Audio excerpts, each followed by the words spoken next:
Here he comes again. This man is back, Jack, the last true man in Korea. Jack lands punch after punch, each hit solid and fierce. When he fights, it's like slicing through watermelon, quick and effortless. Watching him in action is exhilarating, leaving people cheering in awe. This time, he's once again stepping into the role of a Korean detective. Let's see how he conquers criminals and brings them to justice. The story begins on a late night in 2018, on a street in the Philippines. A bloody chase unfolds as a blood-covered Korean man is relentlessly pursued by three fierce attackers. Panicked and disoriented, he narrowly avoids being hit by a car while crossing the street. After making it across, he dashes into an alleyway. Fortune favors him as he manages to flag down a patrolling police car.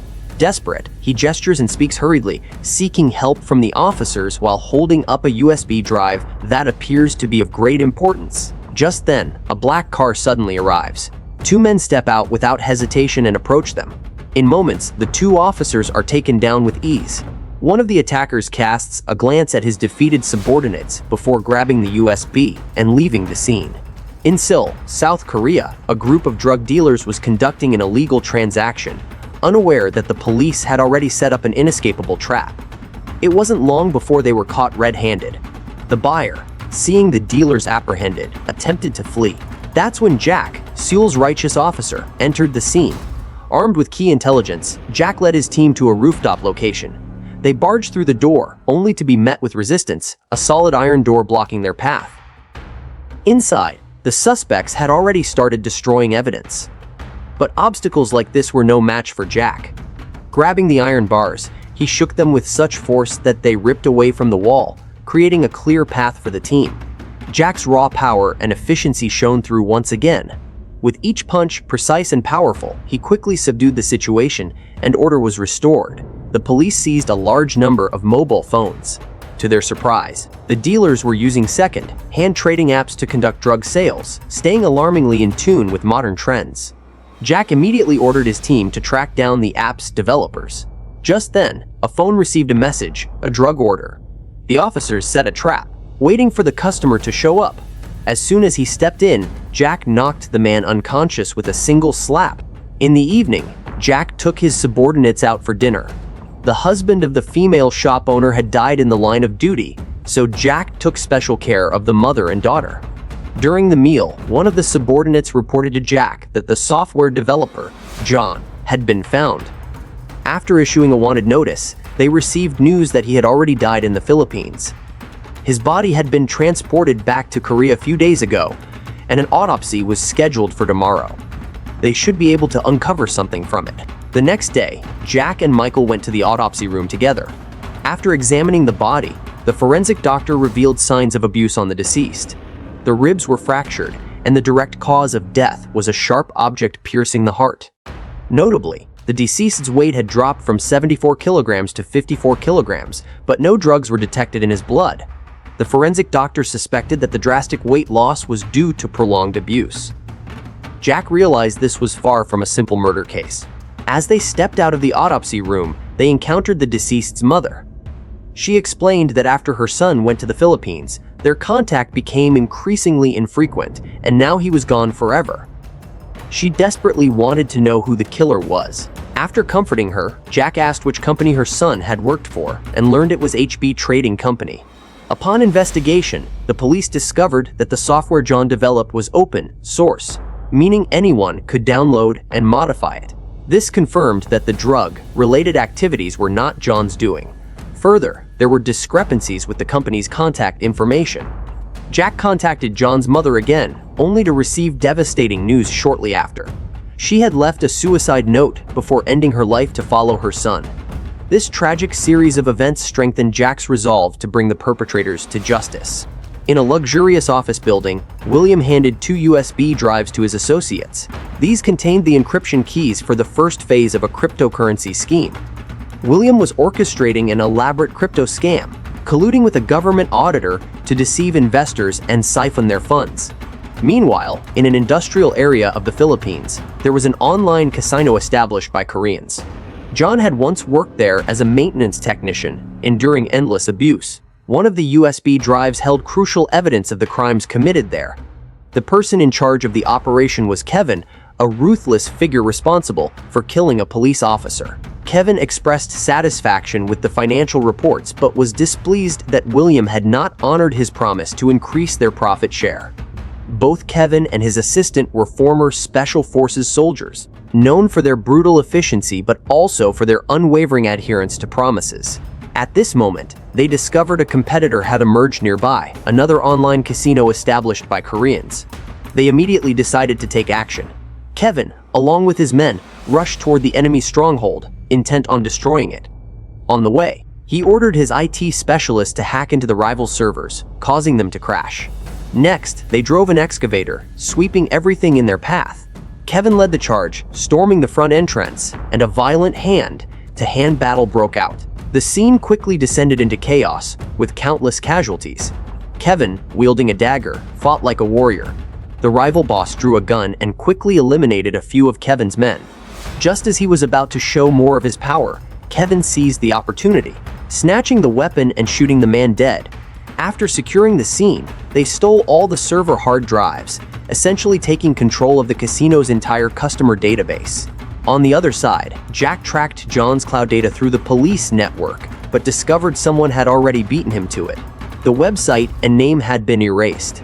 Despite this, the police were still able to determine that these were program files related to the online casino. Michael suggested letting the cyber department handle the case, as their criminal division was not well versed in high-tech matters. However, Jack was convinced this was a serial murder case and insisted that they should take over the investigation. But this required the captain's approval. After some persistent persuasion, Jack used all the technical terms he had just learned and explained them to the captain. The captain, somewhat baffled, was convinced by Jack and reluctantly agreed. Jack quickly formed a task force, with himself as the leader, and added 2 new members: May, an expert in online investigations, and Harry, a digital forensics specialist. The 2 immediately got to work. Harry successfully pinpointed the King Casino website, which was controlled by the gunman. However, the login system was extremely restrictive. It required the name and ID of a referrer, as well as proof of funds deposited into the account before registration could proceed. But the task force didn't have any funds available at the moment. Then, Jack had a sudden idea. Jack brought Michael and May along on a raid. Some small-time criminals had no idea that trouble was coming their way and were still busy forming gangs and causing trouble. Jack barged in, and without saying a word, he landed a few punches to show them how things should be done. Under Jack's friendly mediation, the 2 gang leaders quickly reconciled and became like old friends. It was then that Jack's true purpose became clear. He was there to collect a mediation fee from both of them. He also asked them to investigate recent online gambling activities. After finishing his business, Kevin called William. They had just secured $300,000 from a new gambler, and Kevin, feeling bold, demanded a larger share of the profits. William was displeased but, seeing the influx of new gamblers, reluctantly agreed to increase Kevin's stake by 10%. Kevin, satisfied with the deal, abruptly hung up, leaving William frustrated but powerless to do anything about it. A few days later, William was having dinner with Paul when he received another call from Kevin. Despite agreeing to increase the share, Kevin had still not received the owed payment, so he called to inquire. However, William immediately hung up the phone, showing his disregard for the employee's demands. After the conversation, William turned to Paul and asked if he would be willing to take over the online casino, intending to replace Kevin. Seeing the huge profits in the deal, Paul happily accepted.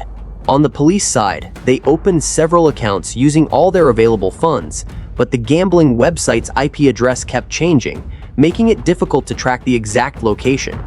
Jack got in touch with the 2 gang leaders who had uncovered a lead. Someone had been studying digital gambling for the past few years and might be able to help. That person was Jay, who had greatly changed over the years, now driving a luxury car and surrounded by beautiful women. Today, he was visiting his own establishment when he unexpectedly spotted the massive, muscular figure of Jack. He was momentarily startled, but fortunately, Jack didn't take any action. Instead, he simply took Jay back to the police station for questioning. Jay told the police that many people were now setting up online gambling sites abroad, and some were even kidnapping programmers for illegal confinement. May asked if he knew about a particular website, and sure enough, Jay was familiar with it. He revealed that this website made 200 million Korean won a day, and seeing how profitable it was, he had also been tempted to get involved. A few years ago, Jay had opened a casino in the Philippines, but it was destroyed by a group of criminals just 3 days later. Jay suspected that Kevin was behind it. He also mentioned that Kevin's casino in Seoul was located in Samcheong, Dong. The police immediately set out. To make the most of the situation, Jack had Jay and May pose as a couple of gamblers, infiltrating the underground casino first. However, Jay got too caught up in the excitement and almost let something slip. He lost all the money they had been given, and then loudly complained that the bets here were too small and lacked excitement. Such a big display of spending caught the attention of Charles, the casino manager, who approached them.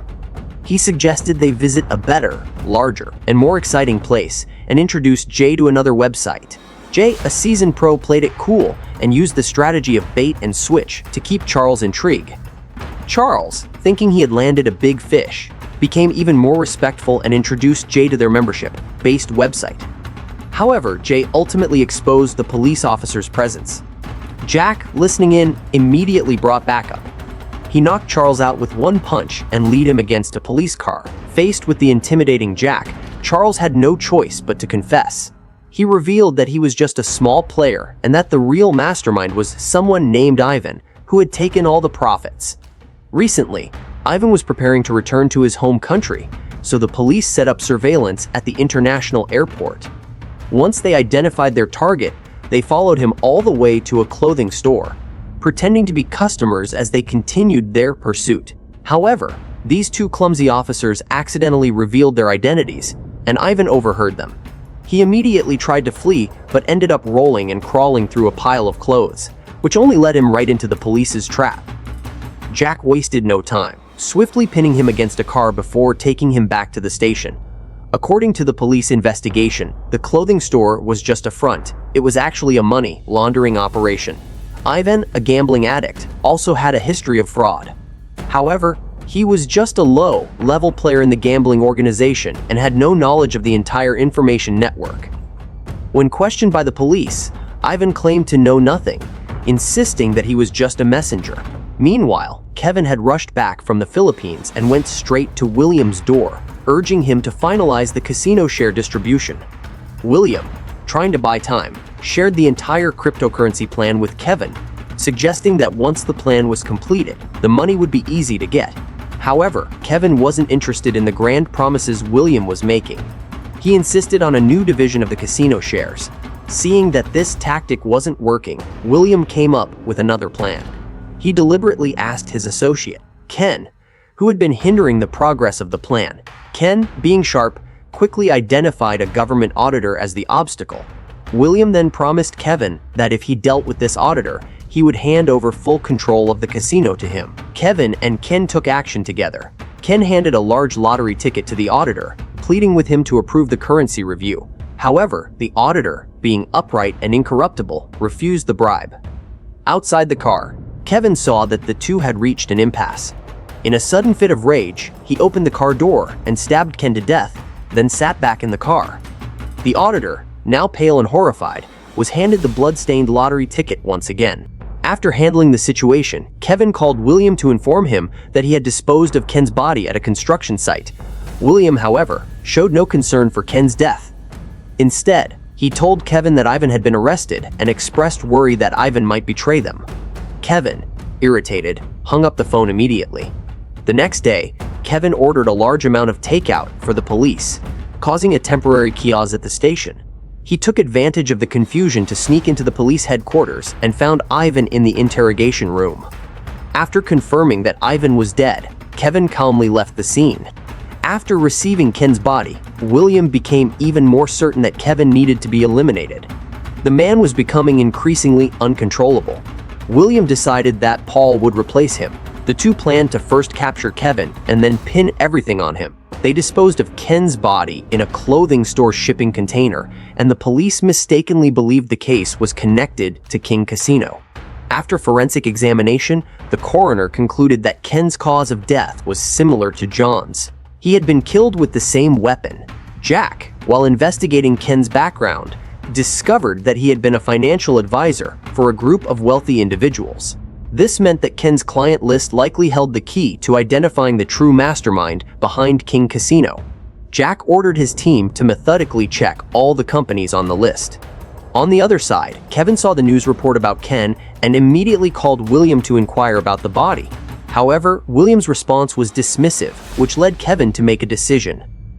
William, sensing the danger, instructed Paul to increase their manpower and gather more weapons. Soon, the cryptocurrency launch event began on the 20th floor of a building, and the police were also tipped off. As soon as the elevator doors opened, Kevin was standing there, facing off with the two police officers.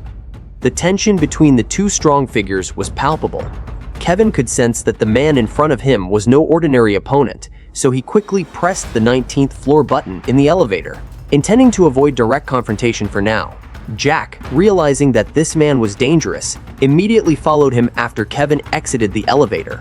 He gathered his team and headed to the 19th floor. Upon reaching the women's restroom, Jack began searching the stalls, but suddenly someone lunged at him. Jack knocked the attacker's knife aside and swiftly counterattacked. Meanwhile, Jack's team found Kevin in the men's restroom and demanded to see his ID. However, Kevin suddenly snapped and went into a violent rage. His opponent stood no chance against him, and Kevin unleashed a brutal beating. Jack, meanwhile, was dealing with another enemy in a 1-on-2 fight and found himself overwhelmed, unable to come to his team's aid in time. Just as things were escalating, a janitor entered the women's restroom, but tragically became a hostage. In order to prevent Jack from catching up, Kevin, ruthless as ever, stabbed the woman in the neck. Jack had no choice but to focus on stopping the bleeding, abandoning his pursuit of Kevin. Fortunately, one of Kevin's henchmen was knocked out by Jack and left behind in the restroom. Later, the suspect was brought back to the police station, but he remained tight-lipped, refusing to say anything. Jack, seething with frustration, decided to use some memory recovery techniques on the man. After a bit of forceful persuasion, the man finally broke down and revealed Kevin's involvement. The team analyzed the information and concluded that there was a deep connection between Kevin and the casino case. William, as they suspected, was the mastermind behind everything. However, the police lacked solid evidence and were unable to take action against William. Just when things seemed at a standstill, bad news arrived. The case was progressing too slowly, and the deputy chief ordered the case to be transferred. Furthermore, Jack's special task force was disbanded. With everything going wrong and his frustrations building up, Jack was at his breaking point. Jack, feeling the weight of everything, went back to the barbecue restaurant to drink away his frustration. He pulled out a note that he had been carrying with him, the old man's last wish, which still hadn't been fulfilled. His colleagues, aware of his struggles, came to offer some comfort. On their way back, they encountered some local thugs causing trouble. It was an unfortunate coincidence that they crossed paths with Jack at that moment. Without hesitation, Jack threw a punch, and soon he was inside the building, with the thugs now serving as perfect outlets for his anger. His colleagues, concerned that things might escalate to someone being seriously hurt, rushed in to stop him. After several people returned to the police station, Jack looked at the box with the casino advertisement and suddenly had an idea. Meanwhile, William sent Paul to kill Kevin. At that moment, Kevin and his companion were in a hotel room. The lights suddenly went out, and Paul and his men broke into the room.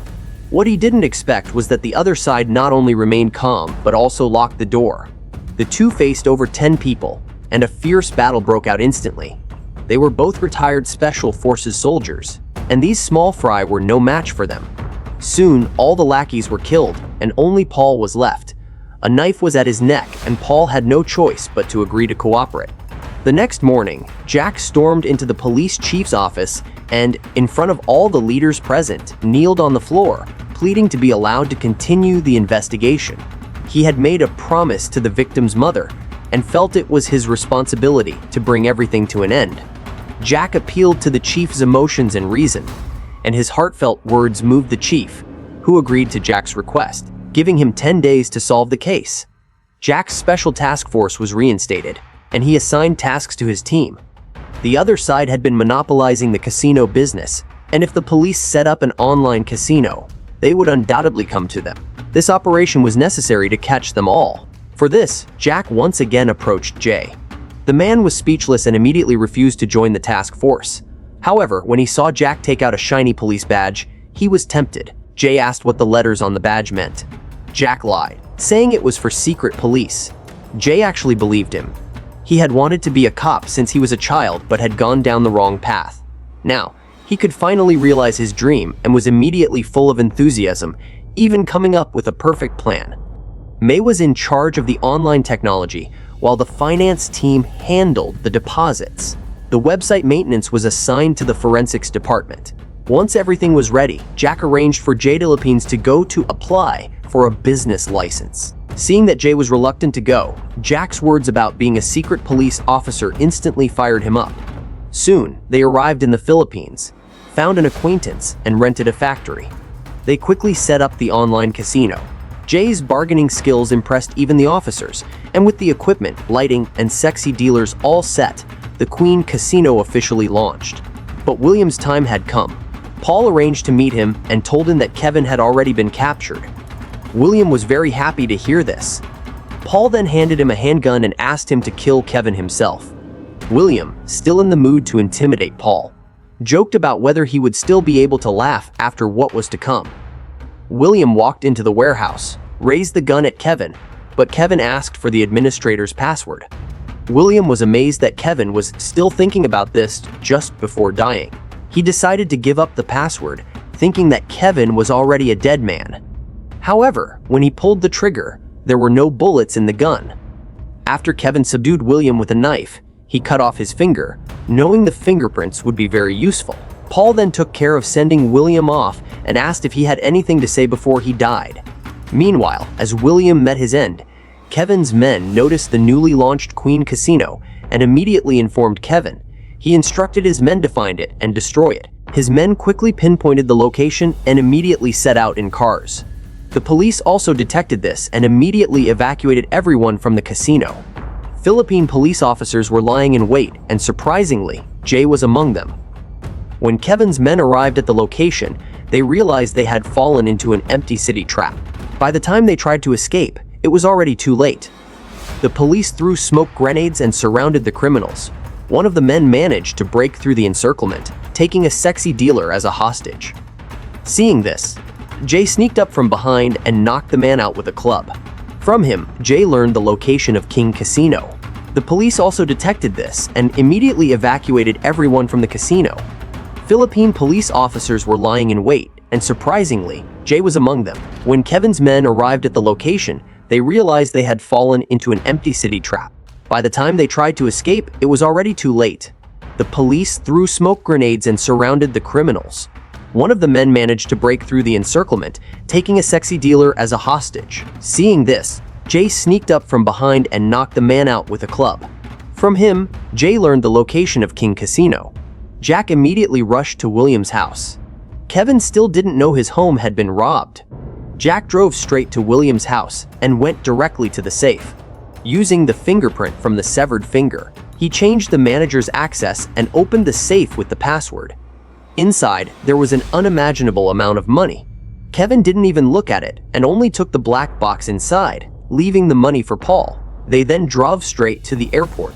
By the time Jack and his team arrived, the only one left at the scene was Paul, still packing the money. A fight immediately broke out, but Paul was no match for Jack and quickly surrendered, revealing Kevin's whereabouts. Jack ordered his men to head to the airport because once the plane took off, it would be difficult to catch them. The officers urgently searched the surveillance footage for the two men's whereabouts. They finally spotted them as they were verifying their boarding passes. With only 10 minutes left before the plane took off, Jack arrived at the gate, panting and out of breath. He quickly boarded the plane, with just 5 minutes remaining before departure. It was time for a quick resolution. He quickly entered the first-class cabin and evacuated the other passengers. The final showdown officially began. Jack faced off against two opponents without losing any momentum. He took the initiative and launched the first attack. Despite the 2-on-1 situation, Jack struck with precision, landing powerful blows. However, he was momentarily trapped in the seat and had to block the attackers' strikes. Seizing an opportunity, he broke free from their encirclement, took out one of them, and then focused on Kevin. Kevin wielded a dinner knife, and Jack deliberately allowed Kevin to stab him. Then, Jack gripped the knife with one hand while using his other hand to land a heavy punch, knocking Kevin to the ground. But Kevin still refused to give up, so Jack delivered a finishing blow. The young man was soon out cold, falling asleep on the spot. At that moment, Michael arrived with the SWAT team. However, Jack, feeling guilty for destroying the first-class cabin, quietly slipped away. The next day, all the criminals were brought to justice. Jack visited John's mother's grave to let her know that, in spirit, the murderer had been apprehended. Meanwhile, Jay returned to Korea and even started dating a foreign woman. The two were driving when they ran a red light and were stopped by a traffic officer. Confidently, Jay pulled out a police badge, but the officer told him that the English name on it wasn't for secret police. It was from the US Food and Drug Administration. Jack had tricked him. The film ended there. This movie was a box office hit in Korea in 2024. Jack's performance was solid, with notable improvements in dramatic scenes. The film also had comedic elements, especially in Jay's scenes, which were particularly entertaining. The action was more intense and exciting, providing viewers with plenty of thrills. See you in the next video.